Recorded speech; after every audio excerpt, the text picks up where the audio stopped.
So talk to us about after Facebook. What did you end up doing after Facebook? So I was at YouTube for a couple of years. They ran partnerships and platform there. And then I was back at main campus running search products with Marissa for a couple of years there. Oh, so you actually went back from Facebook. Yeah, back they to recruited me YouTube. back, yeah. Wow, you can run, you can hide. Yeah.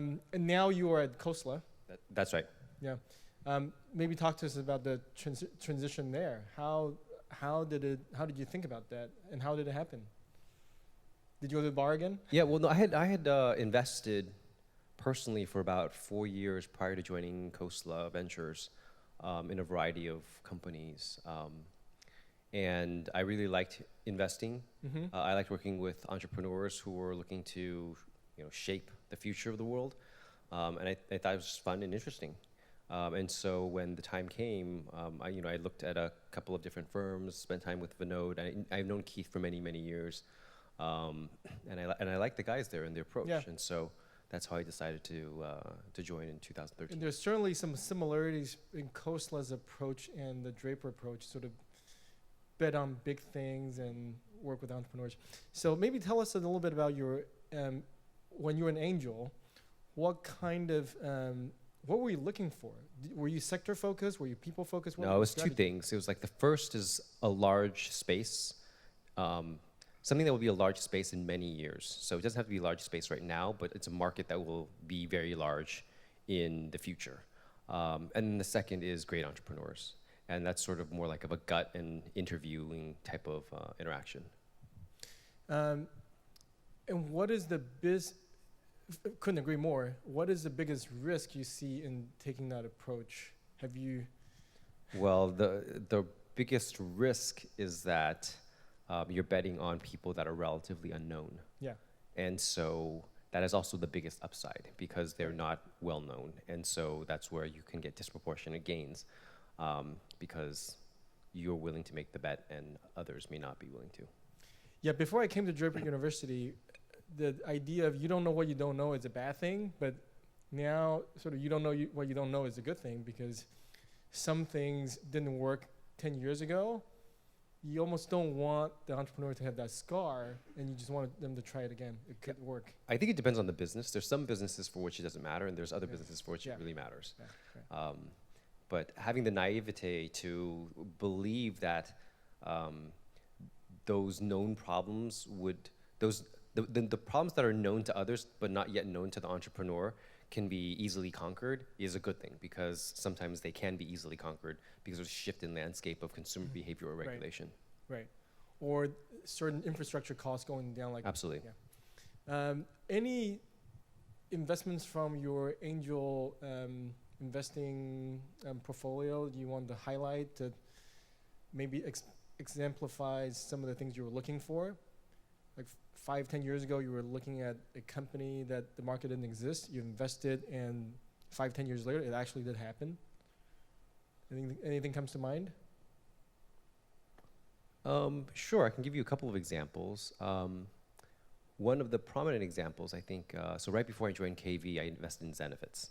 Mm-hmm. So Parker was known to be a very, very smart individual, and I liked him a lot. And you knew that he worked extremely, extremely hard. And he knew a lot about this space. And so I thought Parker was an excellent entrepreneur, and I continue to believe that. And so I invested.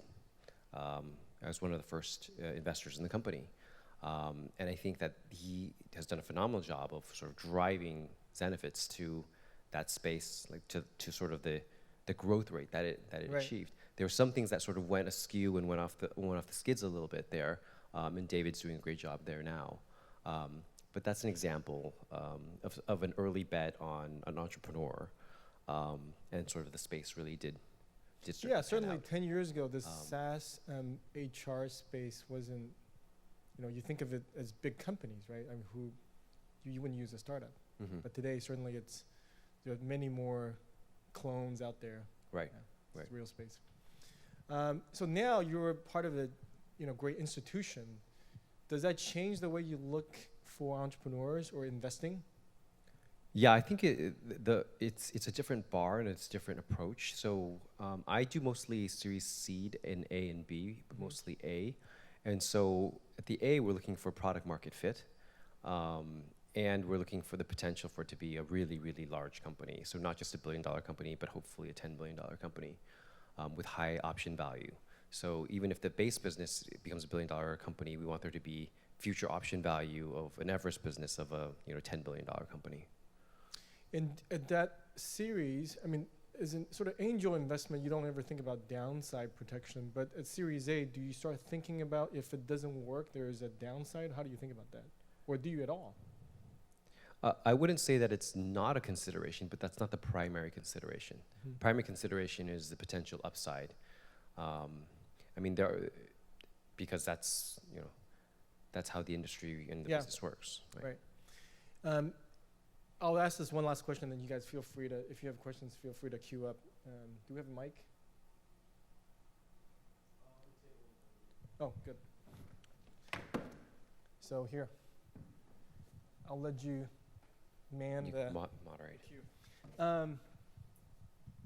What advice or caution would you give to this group? And I think we probably have two types of students. One type looking to start business, raise money. Another type may not be quite ready. They may want to work for a venture-backed startup. Perhaps you could give them some advice on what to do or what not to do for both of those scenarios. So if you were going back to the YouTube days or Google days, if you're a hiring manager, what were you looking for? And what are some of the pitfalls? And now as an investor, an angel investor, what would you be looking for and what would you caution against? Okay, so let's split that up. So if you were to join a company rather than start a company today, I think it's very important to analyze two things. The first is the prospects of the company and how its trajectory is, and then how big it can actually become. So it's similar from taking an investment standpoint, because you're investing your life, you're investing your time. And so it's important to know what this company is going to do and where it's going to be in 3 or 5 years. Not where it is right now, but where it's going to be in 3 to 5 years, presumably with some of your help. You're not going to be the only person there, obviously, but you may be able to help the trajectory of the company, but it's important to know what the trajectory of that company is. That's one. And the second is who the manager is that you're going to be working for. Because if you're able to work with a great manager who can mentor you, and you can learn an order of magnitude more in an order of magnitude less time if you find the right people who are willing to mentor you. And I think that in the early stages of the career are super important, because your skills and advantages compound over time. So you can advance faster, and when you advance faster, then you will learn more, and then when you learn more, then you advance faster, and so it's disproportionately to your advantage to do that. If you were to start a company, I think it's important to sort of think about the two types of companies that you might start, and I'll sort of bucket them into venture-backed companies and then non-venture-backed companies. So I'll start with the second first, because people generally don't talk about this. There's a lot of, in Silicon Valley, people somehow believe that the only way to go is like big or bust. So it's like, I have to have a venture-backed business, it has to be a billion-dollar company, or nothing at all. And that's further from the truth. Anything that's further than the truth. Because there's many, many great lifestyle businesses, and like here people say, oh, lifestyle business, that sounds like a really bad thing.